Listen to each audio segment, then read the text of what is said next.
Salamu alaikum, meaning peace be upon you all. I was born in a beautiful city in Palestine.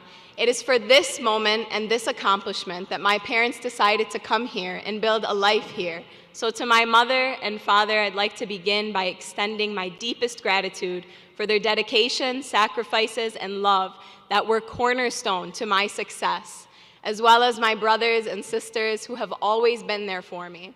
I am not alone in this gratitude. Every single one of you in the audience has sacrificed for a graduate here or contributed to their success in ways that we will never forget, so thank you all. Now, it is essential to understand and acknowledge the unique journey that has brought us all to this moment in our time here. In our time here, we have witnessed profound challenges and injustices that have shaken our world like never before. We witnessed and are still witnessing an unprecedented amount of loss of innocent life in Palestine. Over the last 7 months, at least 40,000 human beings have been killed by the state of Israel. These people were not only innocent Muslims, but innocent Christians and innocent Jews as well. These people were civilians, a majority of them children. We have witnessed the demolition of one of the oldest churches in the world, of mosques, of universities, and even of designated safe zones by the United Nations. Although today is a day of accomplishments and happiness, this is a difficult reality that we must acknowledge as we proceed to the next chapter of our lives. Why, you may ask? Because we, the people, are funding these horrors with our tax dollars. Every single one of you will continue into your professional lives and be impacted by this. Consider the following.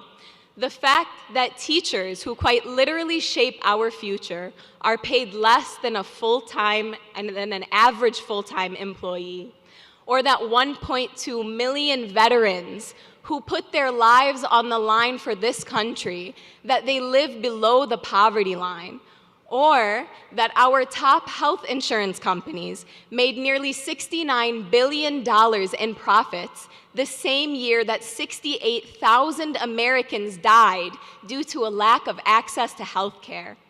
We are the generation that must address these issues at home. We must ask why we have sent around $320 billion in foreign aid to a state convicted of war crimes, countless violations of international law, and who are on trial for genocide, while Americans are dying due to lack of access to health care.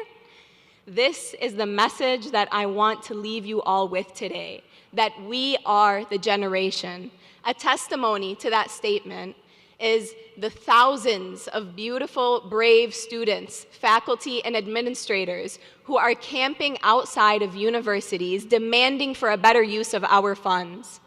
If there are any of you here who feel as though you cannot relate or are uninterested in what I have said thus far, I would challenge you to consider this. Growing up, we learned about the atrocities of the Holocaust, the horrors of slavery, and we wondered, how on earth did these things happen? Well, there is a popular phrase that the only thing necessary for the triumph of evil is for good men to do nothing. So if you wonder what you would have done during those horrific times, I implore you to take a look at what you are doing right now. We are the generation that will not accept being divided based on religion or background. We will not accept unwarranted, uneducated, and hateful labels as we demand a better future for ourselves and for justice. I apologize that this is not a typical graduation speech, but there is nothing typical about the times that we are living in.